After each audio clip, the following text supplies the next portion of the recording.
नमस्कार विद्यार्थी मित्रांनो, माइंडसेट आयएसच्या युट्यूब चॅनलवर मी परशुराम शिंदे आपल्या सर्वांचं पुन्हा एकदा सहर्ष स्वागत करतो. 2007 मध्ये शिंजो अॅबे या असणाऱ्या अतिमहत्वपूर्ण जापनीज व्यक्तीनं, जे जपानच्या असणारे खूप कालखंडासाठी पंतप्रधानांची भूमिका घेणारी व्यक्ती, भारताच्या बाबतीमध्ये खूप पॉझिटिव्ह असणारी व्यक्ती, ज्यांची आता मध्यंतरी जपानमध्येच त्यांची असणारी गोळी घालून हत्या करण्यात आली, ती असणारी व्यक्ती 2007 मध्ये काही देश एकत्र येऊन एक असा ग्रुप तयार करू शकतात ज्यांच्या माध्यमातून विकासाची एक नवीन असणारी व्याख्या तयार होऊ शकते, असा विचार मांडला होता 2007 ला. आणि त्या विचाराला 2017च्या अंतर्गत एक मूळतः असणारं रूप देण्याचा प्रयत्न अमेरिकेने केला, भारतानं केला. तो म्हणजेच काय तर क्वाड्रिलॅटरल डिफेन्सच्या अनुषंगाने असणारे एक समिट किंवा तो ग्रुप. मग त्या क्वाडमध्ये आपल्याला महत्वपूर्ण असणारे 4 देश दिसतात. त्यांचा उल्लेख केला या ठिकाणी. तर कोण कोण आहे तिथं? इंडिया आहे, जपान आहे, ऑस्ट्रेलिया आहे आणि युएसए आहे. तो 2017ला रिवाईव्ह होतो. 7चा असणारा विचार होता, तो 17ला रिवाईव्ह होतो आणि त्यानंतर 2021ला त्याची असणारी पहिली सिक्युरिटीच्या संदर्भातली असणारी पहिली मीटिंग होते. आणि ती मीटिंग होते कशी? तर व्हर्च्युअल लेवलची या ठिकाणी मीटिंग होते. कारण ती मीटिंग झाली 2021ला, कारण कोविडचा टाइम झोन होता, त्यामुळे इथं व्हिजिट होणं आवश्यक नव्हतं तिथं. पण नंतर मीटिंग झाली, ती म्हणजे कशी झाली? तर अमेरिकेमध्ये झाली. त्यानंतर परत व्हर्च्युअल मीटिंग झाली आणि त्यानंतरच्या 2 मीटिंग झाल्या जपानमध्ये. म्हणजे आतापर्यंत व्हर्च्युअली 2 मीटिंग झालेल्या आहेत, जपानमध्ये 2 मीटिंग झालेल्या आहेत आणि अमेरिकेमध्ये याच्या असणारे 2 मीटिंग झालेले आहेत. आता शेवटची जी मीटिंग आहे का 6व्या क्रमांकाची, ती झालेली या ठिकाणी वॉशिंग्टनच्या अंतर्गत युएसए मध्ये सप्टेंबर 2024 मध्ये. 2024 नंतर क्वाड एक प्रकारे शांत झाल्यासारखं वाटतो किंवा निष्क्रिय झाल्यासारखं वाटतो. 2025ला समिट होणार होती, पण त्याच्याबद्दल कोणताही संदर्भ नाहीये. कारण त्या अनुषंगाने पाहिलं तर इथं आपल्याला होस्टिंग कंट्री भारताचा रेफरन्स या ठिकाणी दिसणार होता. 26च्या अंतर्गत सुद्धा क्लॅरिटी नाहीये की समिट होणार की नाही. पण त्याच्या असणाऱ्या समिटच्या दरम्यान एक सगळ्यात महत्वपूर्ण समिट होते, ती म्हणजेच कोणती? तर इथं फॉरेन मिनिस्ट्रीची असणारी मीटिंग या ठिकाणी कंटिन्युअसली होते आणि ती म्हणजे 11वी मीटिंग आता या ठिकाणी कंप्लीट होती. आणि ती कंप्लीट होते कधी? तर 26 मे 2026ला नवी दिल्ली या ठिकाणी न्यू दिल्लीमध्ये ही असणारी क्वाडची मीटिंग होते. एक्झॅक्टली क्वाड आणि भारताचं रिलेशन काय आहे? का 2024च्या सप्टेंबर पासून आतापर्यंत क्वाडची मीटिंग होऊ शकली नाहीये? डिफेन्ससाठी असणारी क्वाडची मीटिंग, त्याला मेन मीटिंग म्हणू आपण तिथं. आणि त्याच्यामध्ये अमेरिका हा काय एवढा निगेटिव्ह होतोय? आणि जेव्हा क्वाडच्या मीटिंगच्या अनुषंगाने सगळे असणारे देश, याच्यातले असणारे सगळे फॉरेन मिनिस्टर या ठिकाणी येतात, जपानचे, ऑस्ट्रेलियाचे, युएसचे आणि आपल्या भारताचे, तेव्हा डोनाल्ड ट्रम्प एक वेगळ्याच पद्धतीची असणारी भूमिका मांडून जे असणारे इस्लामिक ऑर्गनायझेशन मधले असणारे जे काही देश आहेत का, त्यांना अब्राहिम अकॉर्ड मध्ये 2020 असणाऱ्या अब्राहिम अकॉर्ड मध्ये सहभागी होण्यासाठी पाकिस्तानला, सौदी अरेबियाला, इराणला, या देशांना म्हणतात की तुम्ही सहभागी व्हा, अशा पद्धतीचे स्टेटमेंट त्या ठिकाणी देतात. आणि मग भारतामध्ये जेव्हा एका असणाऱ्या न्यूज अँकरच्या माध्यमातून क्वेश्चन केला जातो या असणाऱ्या अमेरिकेच्या फॉरेन मिनिस्टर्सला, की डोनाल्ड ट्रम्प यांनी अगोदरच्या कालखंडामध्ये चायना आणि भारताला उल्लेख केला होता, हे आहेत त्या ठिकाणी काय? तर हेल होल आहेत, हे नरक आहेत, हे नरकाचे असणारे 2 देश आहेत, नरकासारखे देश आहेत. तेव्हा त्या असणाऱ्या फॉरेन मिनिस्टरनं एक प्रकारे चुकीची असणारी भूमिका आहे, एक वेड्यासारखी असणारी स्टेटमेंट केलेली आहे, अशा पद्धतीचा मुद्दा या ठिकाणी मांडण्याचा प्रयत्न केला. आणि त्याच्यातून एक वेगळाच असणारा मुद्दा जगभरामध्ये चर्चेमध्ये आला. या सगळ्या गोष्टींचा रेफरन्स कुठं ना कुठं प्रत्येक मुद्द्याला कनेक्टेड दिसतो आपल्याला. मग काय आहे क्वाडचं प्रेझेन्स, काय आहे क्वाडचं इम्पॉर्टन्स आणि त्याच्यामध्ये भारताचा रोल काय, या सगळ्या गोष्टी आपण आजच्या असणाऱ्या सेशनमध्ये कव्हर करण्याचा प्रयत्न करूया. आता काय झालं? मेड इझीने खूप छान असणारं कार्टून तयार केलं बरं का. याच्यामध्ये 11व्या क्रमांकाचं असणारं क्वाडचं मिनिस्ट्री लेवलची असणारी मीटिंग कंप्लीट झाली दिल्लीच्या अंतर्गत 26 मेला. आणि याच्यामध्ये कोण कोण सहभागी होते या ठिकाणी? तर ऑस्ट्रेलियन फॉरेन मिनिस्टर या ठिकाणी पेनी वॉंग इथं सहभागी होते. सोबतच एक्सटर्नल मिनिस्टर्स, अफेअर मिनिस्टरचे असणारे आपले डॉक्टर एस जयशंकर त्या ठिकाणी भारताचे प्रेझेंट होते. जापनीज फॉरेन मिनिस्टरचा उल्लेख केला या ठिकाणी, तर तोशिमित्सू मोतगी हे प्रेझेंट होते. आणि अमेरिकेचे असणारे सेक्रेटरी ऑफ स्टेटचा उल्लेख केला तर मार्को रुबियो प्रेझेंट होते. आणि यांच्या स्टेटमेंटमुळे जगभरामध्ये ही असणारी मीटिंग पाहिली जाते. हाय रेफरन्स याच्यामध्ये लक्षात घ्यायचा. आणि याच्यामध्ये ही असणारी क्वाडची असणारी फॉरेन मिनिस्ट्री मीटिंग न्यू दिल्लीमध्ये 26 मे 2026 ला आता आपल्याला या ठिकाणी कंप्लीट होताना दिसते. याचं असणारं जे काय आहे एक्झॅक्टली धोरणात्मक असणारं युद्ध कक्षेचं विश्लेषण आपल्याला या ठिकाणी बघायचंय, जेणेकरून युपीएससी असेल, एमपीएससी असेल, त्याच्या असणाऱ्या इंटरनॅशनल रिलेशनचा असणारा जेएसचा पार्ट नंबर 2 आपला या ठिकाणी कंप्लीट होऊन जाईल. हा एक रेफरन्स बघितला तर सगळ्यात पहिल्यांदा आपण बेसिकली बघूया क्वाड म्हणजे काय. क्वाड म्हणजे काय, हे एक असणारी अनौपचारिक पद्धतीने असणारा हा एक धोरणात्मक मंच आहे. हा कोणताही औपचारिक लष्करी करार नाहीये, म्हणजे इथं कोणामध्ये सुद्धा अग्रीमेंट झालेला नाहीये डिफेन्ससाठी वगैरे. मग इथं काय तर 4 सागरी लोकशाही देश एकत्र येतात, त्यामध्ये भारत, जपान, ऑस्ट्रेलिया आणि अमेरिका आहे. भारताचा उल्लेख या ठिकाणी केला जातोय, अमेरिकेचा संदर्भ आहे याच्यामध्ये, जपानचा उल्लेख आहे आणि ऑस्ट्रेलियाचा उल्लेख आहे. आता याच्यामध्ये डिफेन्सच्या बाबतीमध्ये सगळ्या स्ट्रॉंग देशांचा उल्लेख करायला गेलो तर कोणता देश असेल तर हा संदर्भ देतो आपल्याला fire power index. Fire power index मध्ये जगामध्ये नंबर 1 चा देश आहे तो कोणता असेल या ठिकाणी, तर तो आहे अमेरिका. नंबर 2 चा देश आहे या ठिकाणी कोणता, तर तो आहे रशिया. नंबर 3 चा देश आहे कोणता, तर चायना. आणि नंबर 4 चा देश कोणता आहे आपला, भारत आहे. मग अशा कंडिशन्स मध्ये या ग्रुपमध्ये अमेरिकेनंतर जर उल्लेख करायचा प्रयत्न झाला तर आपल्याला भारताचाच करावा लागतो, जो स्ट्रॉंगेस्ट असणारा देश या असणाऱ्या ग्रुपमध्ये आपल्याला दिसतो, हे लक्षात ठेवायचं. मग हा असणारा ग्रुप 2007 ला शिंजो अबे यांच्या असणाऱ्या विचारातून तयार झाला आणि प्रत्यक्षात त्यानंतर काही जास्त घडलंच नाही.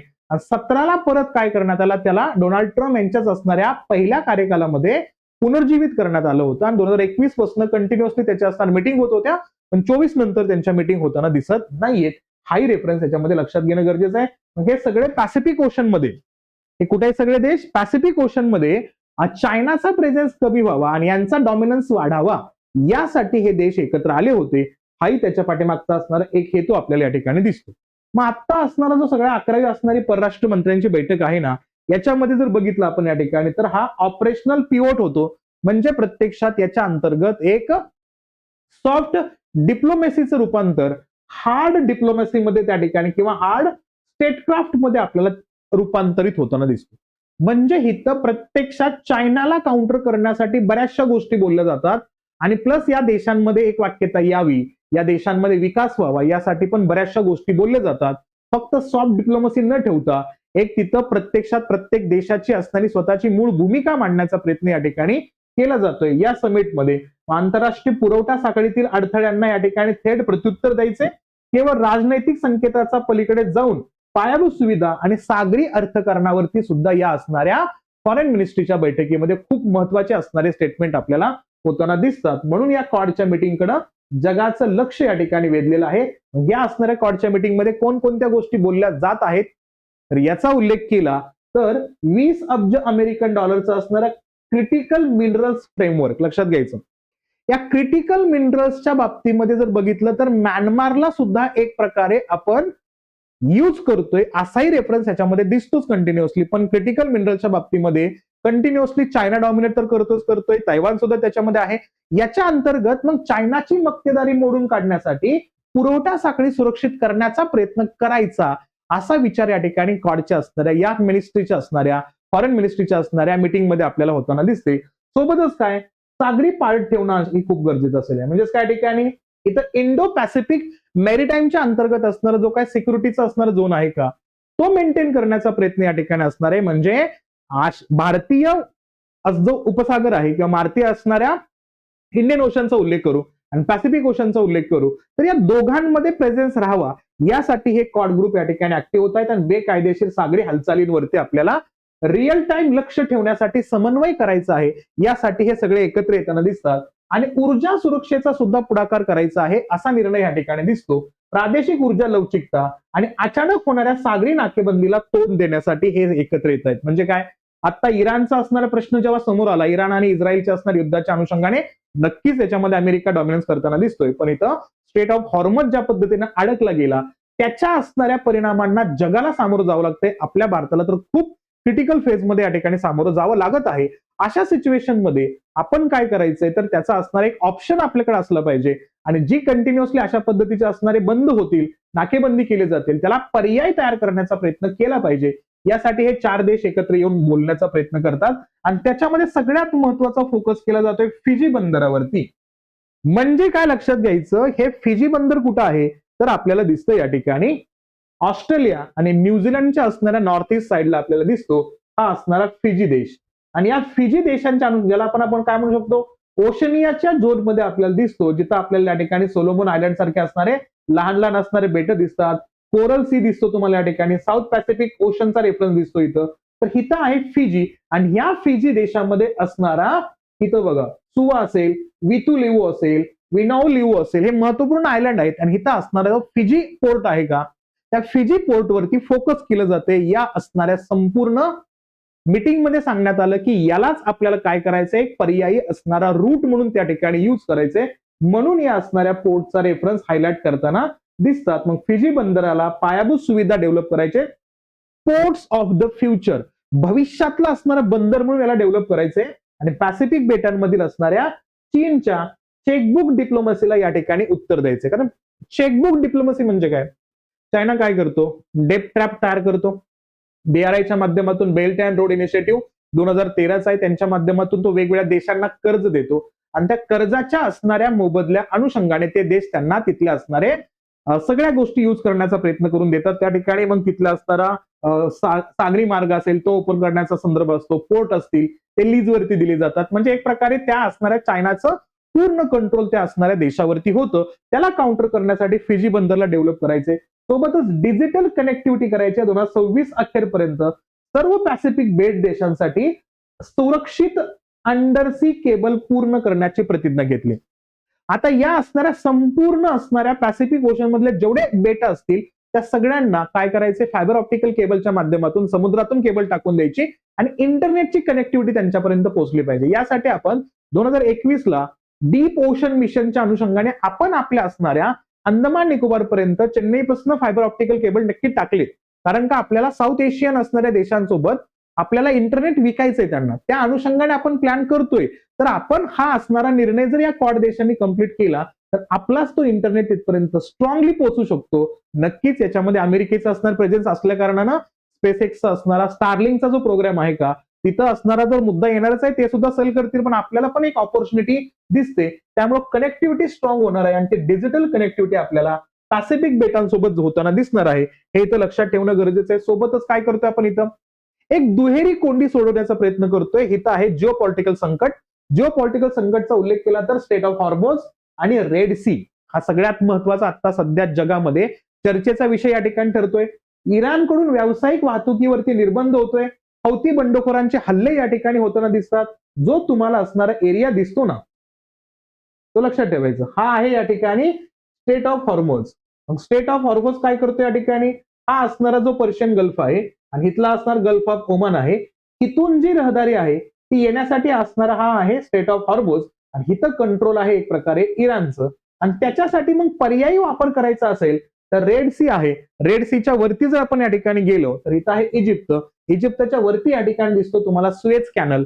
त्यासाठी या असणाऱ्या दोन्ही रूटचा विचार केला तर आता इराणच्या युद्धजन्य परिस्थितीमुळे अडचण आली आणि याच रेड सीच्या खाली जर आपण बघितलं या ठिकाणी तर हैती रिबल्स आपल्याला या ठिकाणी दिसतात. मग त्या हैती रिबल्स त्या असणाऱ्या बंडखोर किंवा तिथल्या असणाऱ्या समुद्री लुटेरांचा उल्लेख केला तर त्यांचाही एक प्रकारे असणारा बंदोबस्त करणं आवश्यक असेल. हा संदर्भ आत्ताच्या असणाऱ्या या मीटिंगमध्ये बोलला जातोय. हा एक उल्लेख याच्यामध्ये आपल्याला मेन्शन करणं आवश्यक असणार आहे. क्वाडची भूमिका काय असेल मग याच्यामध्ये, कायमस्वरूपी टोल प्रणालीला विरोध आणि हल्ल्यांचा तीव्र निषेध करायचा. आता युपीएससीच्या अँगलने काय लक्षात ठेवायचं, भारत आणि जपानसाठी उच्च धोका आहे कारण व्यापाराची तूट आणि महागाईचा धोका याच असणाऱ्या स्ट्रीटमधनं येतो. त्याच्यासोबत अजून एक महत्वपूर्ण मुद्दा आहे तो म्हणजे स्ट्रेट ऑफ मलक्का. त्या स्टेट ऑफ मलक्का मधून आपल्या भारताला अन्नधान्याचे असणारे वस्तू खूप मोठ्या प्रमाणात भारतामध्ये तिथून आयात केले जातात. आणि तिथं जर समजा चायनानं ब्लॉकेज टाकलं तर तिथली अडचण सुद्धा वाढू शकते आणि भारतामध्ये भविष्यातलं असणारं संकट अतिशय विदारक होऊ शकतं. त्यामुळे तिथं लक्ष देणं गरजेचं आहे. तसंच दक्षिण आणि पूर्व चायना समुद्र आहे का, तिथं सुद्धा खूप मोठ्या प्रमाणात अडचणी येत आहेत कारण तिथं चायना स्वतःचं वर्चस्व त्या ठिकाणी तयार करतो. जसं उल्लेख केलं या ठिकाणी तर हा आहे ईस्ट चायना सी. पूर्व चीन समुद्राचा उल्लेख केला.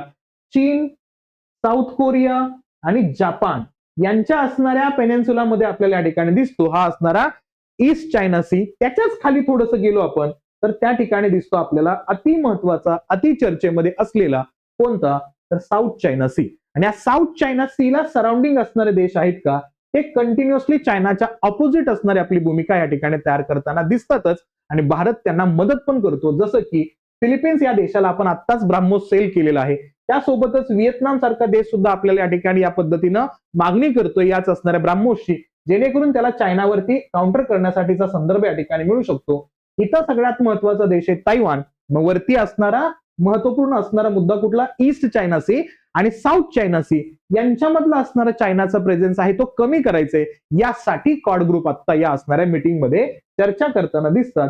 हेही लक्षात ठेवायचंय. भारताचं धोरणात्मक संतुलन कसं होईल मग या मीटिंगच्या माध्यमातून जेव्हा आउटपुट बघू आपण तेव्हा त्यात्मक स्वायत्तता येईल की कोणत्याही असणाऱ्या औपचारिक लष्करी करारावर स्वाक्षरी न करता सक्रिय भूमिका राहायचं. म्हणजे आता कोणताही ऑफिशियल अग्रीमेंट करायची गरज नाहीये, पण आपण ऍक्टिव्ह राहायचं या असणाऱ्या संपूर्ण भूमिकेमध्ये, या एरियामध्ये. म्हणजे तर आपण तंत्रज्ञान आणि पुरवठा साखळी, सप्लाय चेन आणि टेक्नॉलॉजीच्या अंतर्गत चीनी असुरक्षिततेपासून दूर राहून आपण सेमीकंडक्टर, स्वच्छ ऊर्जा आणि मुख्य महत्वपूर्ण खनिजांमध्ये थेट प्रवेश करण्याची संधी पण आपल्याला या क्वाड ग्रुपमुळे उपलब्ध होऊ शकते. खंडीय विरुद्ध सागरी संतुलन, लाईन ऑफ ऍक्च्युअल कंट्रोलला चीनमध्ये आपल्याला सामोरं जावं लागतं लाईन ऑफ ऍक्च्युअल कंट्रोलच्या अनुषंगाने. म्हणजे कुठं? लडाखचा असणारा एरिया आहे, तिथं असणारा जो अक्षय चीन आहे, तिथं जो प्रेशर चायना क्रिएट करतो, तर त्याला काउंटर करायचं असेल तर आपण या असणाऱ्या चीनच्या स्ट्रिंग ऑफ पर्लला शह देण्यासाठी प्रयत्न करू शकतो. मग पॅसिफिक ओशन मध्ये, साऊथ चायना सी मध्ये, ईस्ट चायना सी मध्ये जर आपण चायनावरती प्रेशर केलं तर तो काय करू शकतो? तर तो त्या असणाऱ्या LAC वरचा असणारा स्वतःचा असणारा जो काही अननेसेसरी असणारा बर्डन आहे का तो कमी करेल.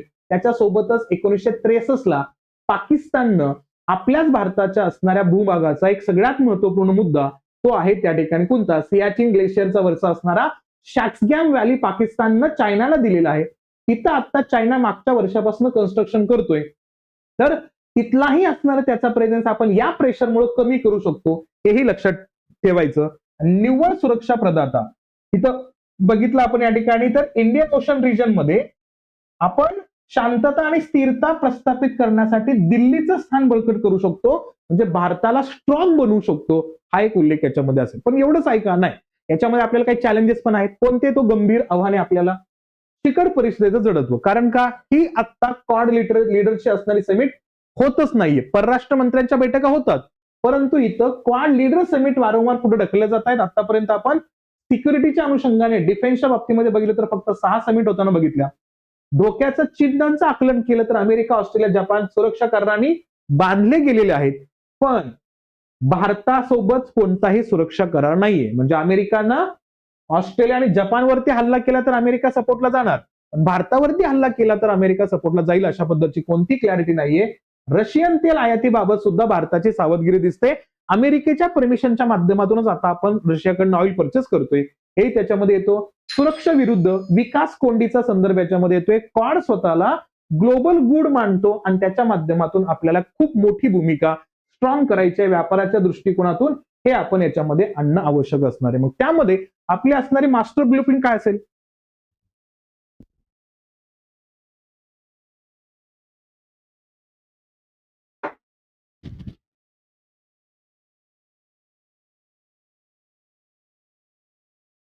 मग एक्झॅक्टली आपल्याला या असणाऱ्या सगळ्या भूमिकेतून आपल्याला जेव्हा याच्याशी संबंधित असणारा मुद्दा मांडायचा असेल, लिहायचं असेल आन्सर, तेव्हा आपल्याला काय करावं लागेल?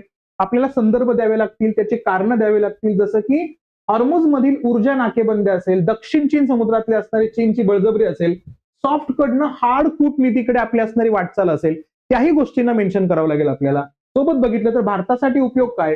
तर चीनला शह देण्यासाठी सागरी संतुलन, धोरणात्मक स्वायत्तता जपणं आणि तंत्रज्ञान हस्तांतरणाचा संदर्भ याच्यामध्ये महत्वपूर्ण आहे. प्रमुख निष्पत्ती काय?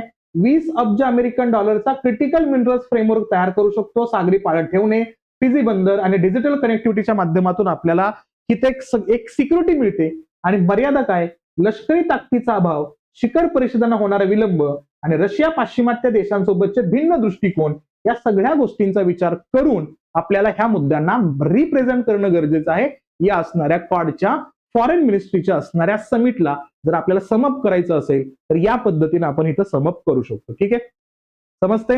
म्हणजे एखादी न्यूज हायलाइट होत असेल तर त्याला या अँगलमध्ये बघणं आवश्यक आहे. मग तुमचा युपीएससीचा अप्रोच, मग तुमचा एमपीएससीचा अप्रोच या ठिकाणी तयार होऊ शकतो. तर अशा पद्धतीने या गोष्टीला बघायचं आपल्याला. या असणाऱ्या मूव बद्दल, या असणाऱ्या निर्णयाबद्दल, या असणाऱ्या समिट बद्दल तुमचं मत काय आहे हे कमेंट सेक्शन मध्ये नक्की मांडा. आणि सेशन आवडलं असेल तर लाईक करा, जास्तीत जास्त विद्यार्थ्यांपर्यंत शेअर करा आणि चॅनलवरती नवीन असाल तर सबस्क्राईब नक्की करा. भेटूया आपण याच असणाऱ्या अशा प्रकारच्या मुद्द्यांना घेऊन, क्वालिटी कंटेंटला घेऊन. याच्यामध्ये फक्त बडबड नाहीये, कॉपी पेस्ट नसेल, ह्या सगळ्या गोष्टी आपल्याला या ठिकाणी माइंडसेटला सेट करायचंय यासाठी आपलं असणारं चॅनल असेल. तर अशाच असणाऱ्या क्वालिटी कंटेंटला घेऊन येऊया.